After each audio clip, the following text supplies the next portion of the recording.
Grabe! Nagulat ang mundo sa matapang na sinabi ng Israel tungkol sa mga Pilipino.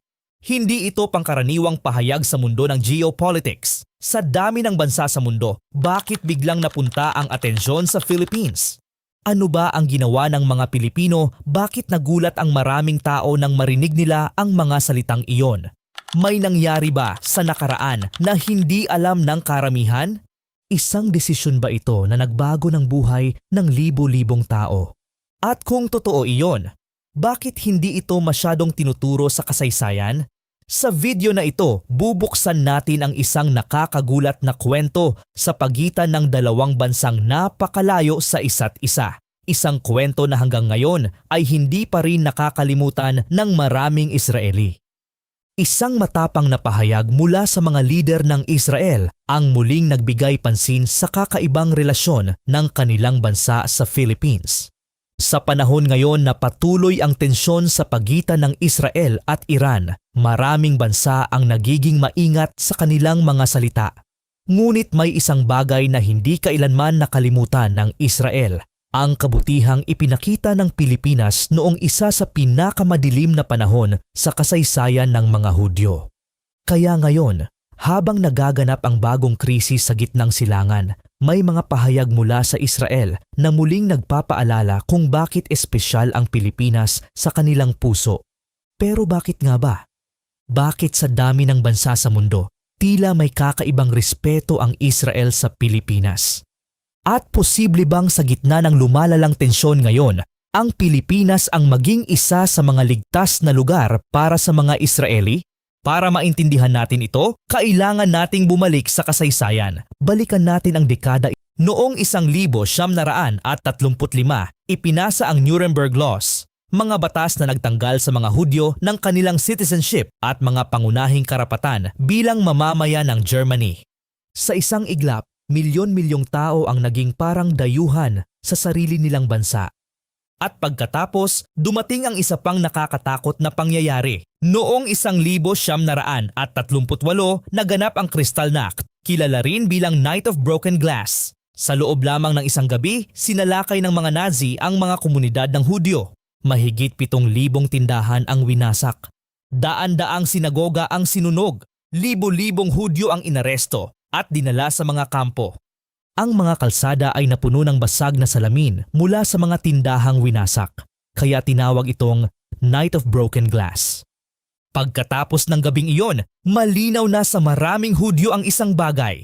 Hindi naligtas ang kanilang buhay sa Europe, kaya nagsimula ang isang desperadong paghahanap. Mga pamilya ang nagbenta ng lahat ng kanilang ari-arian para lang makabili ng tiket palabas ng bansa. Mga magulang ang nagsulat ng daan-daang liham sa mga embahada ng iba't ibang bansa. Humihingi sila ng isang bagay lamang, visa. Pagkakataong mabuhay. Maraming Hudyo ang nag-apply papunta sa United States, Canada, Australia at mga bansa sa Latin America.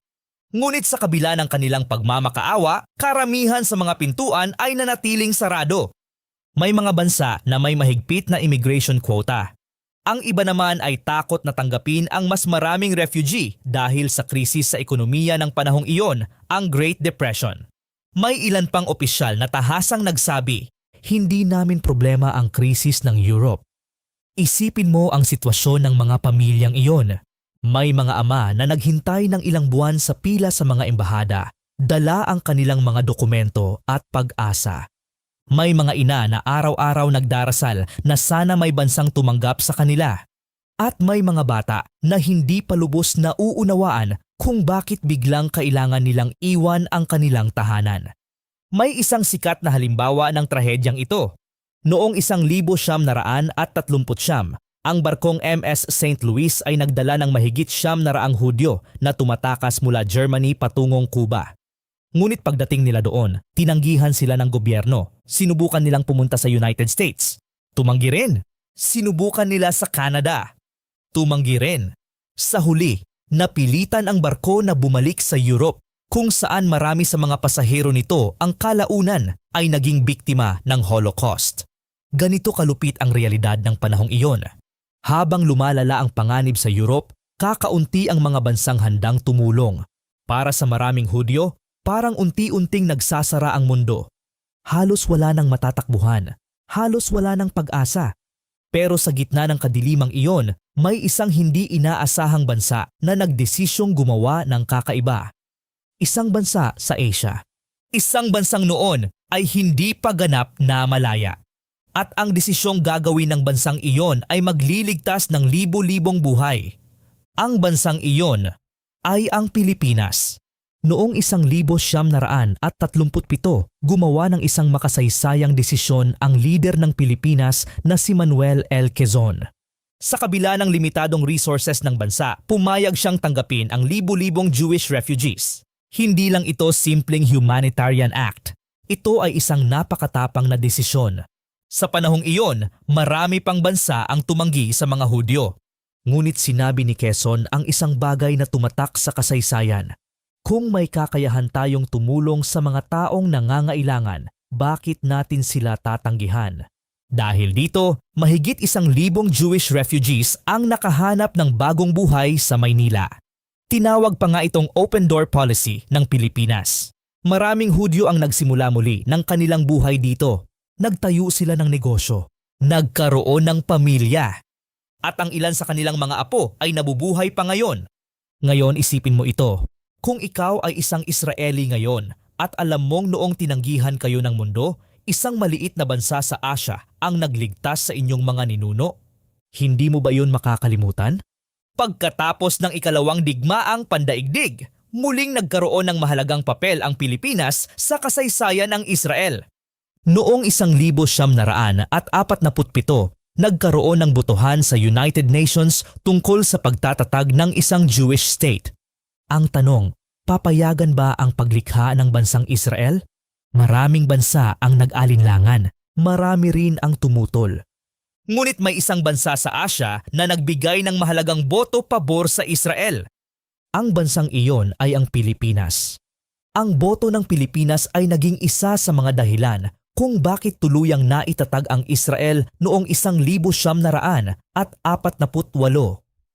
Kaya hanggang ngayon, hindi ito nakakalimutan ng mga Israeli. Sa katunayan, ang Pilipinas ang kauna-unahang bansa sa Asia na nagbukas ng embahada sa Israel. Hindi ba nakakagulat na ang dalawang bansang napakalayo sa isa't isa ay may ganitong lalim ng kasaysayan? Ngayon, bumalik tayo sa kasalukuyan. Ang tensyon sa pagitan ng Israel at Iran ay muling lumalala. Sa loob ng maraming taon, magkaaway na ang dalawang bansang ito. Ayon sa Israel, ang nuclear program ng Iran ay isang malaking banta sa kanilang seguridad. Samantala, sinasabi ng Iran na ipinagtatanggol lamang nila ang kanilang soberanya. Ang problema? Habang tumatagal, lalong lumalaki ang tensyon. May mga airstrikes. May mga proxy conflicts sa ibang bansa sa Middle East. At maraming analyst ang nagsasabing ang sitwasyong ito ay maaaring tumagal ng matagal. Ngayon isipin mo ito, kung lalala pa ang giyera sa gitnang silangan. Saan pupunta ang mga sibilyan na gustong umiwas sa kaguluhan? Sa nakaraang mga taon, napansin ng maraming tao ang pagdami ng mga Israeli na bumibisita o lumilipat sa Pilipinas. Hindi lang ito simpleng turismo. Marami sa kanila ang nananatili ng matagal. Pero bakit? May ilang dahilan. Una, kilala ang Pilipinas sa pagiging hospitable. Maraming Israeli ang nagsasabi na kapag nasa Pilipinas sila, pakiramdam nila ay tinatanggap sila ng mga tao. Pangalawa, mas relaxed ang lifestyle. Kung ikukumpara sa tensyon sa Middle East, ang buhay sa Pilipinas ay mas tahimik. Pangatlo, mas mura ang cost of living kumpara sa maraming bansa. At pang-apat, maraming Israeli ang nagtatayo ng negosyo dito, mula sa restaurants hanggang sa tourism ventures. Kung ikaw ay isang Israeli na gusto ng bagong simula, hindi ba magandang opsyon ang isang bansang kilala sa pagiging friendly? Ngayon, may isang tanong na unti-unting lumalabas sa mga geopolitical discussions. Kung lalala ang giyera sa gitnang silangan, posible bang may mga Israeli na maghanap ng temporary refuge sa ibang bansa? At kung mangyari iyon, isa ba ang Pilipinas sa mga pupuntahan nila? Hindi ito imposible. Sa kasaysayan pa lang, may matibay ng relasyon ang dalawang bansa. Bukod dito, Maraming Israeli ang may magandang karanasan sa Pilipinas. May ilan pa nga na nagsasabing ang Pilipinas ay isa sa mga lugar kung saan sila nakakaramdam ng tunay na kapayapaan. Samantala, habang lumalala ang tensyon sa Middle East, may ibang malalaking bansa rin na nagmamasid sa sitwasyon. Kamakailan lamang, nagsalita ang Foreign Minister ng China na si Wang Yi tungkol sa giyera sa rehiyon. Ayon sa kanya, ang digmaan sa gitnang silangan ay hindi dapat nangyari. Binalaan din niya na ang paggamit ng puwersa ay hindi palaging nagdadala ng tamang solusyon. Kasabay nito, sinabi rin niya na ang mundo ay hindi dapat bumalik sa tinatawag na Law of the Jungle. Sa madaling salita, ang krisis na ito ay hindi lamang problema ng Israel at Iran. Ito ay isang issue na sinusubaybayan ng buong mundo. May ilang eksperto na nagsasabing ang tensyon sa pagitan ng Israel at Iran ay maaaring tumagal ng 1 taon o higit pa. Bakit? Una, hindi basta-basta susuko ang Iran. Malaki ang kanilang military capability at mayroon silang malalakas na regional allies. Pangalawa, naniniwala ang Israel na kailangan nilang ipagtanggol ang kanilang bansa laban sa anumang banta. Kapag ang dalawang panig ay parehong matigas ang posisyon, nagiging mahirap makahanap ng mabilis na solusyon. Kaya ang tanong ngayon ay ito. Kung patuloy ang tensyon, ano ang magiging epekto nito sa buong mundo?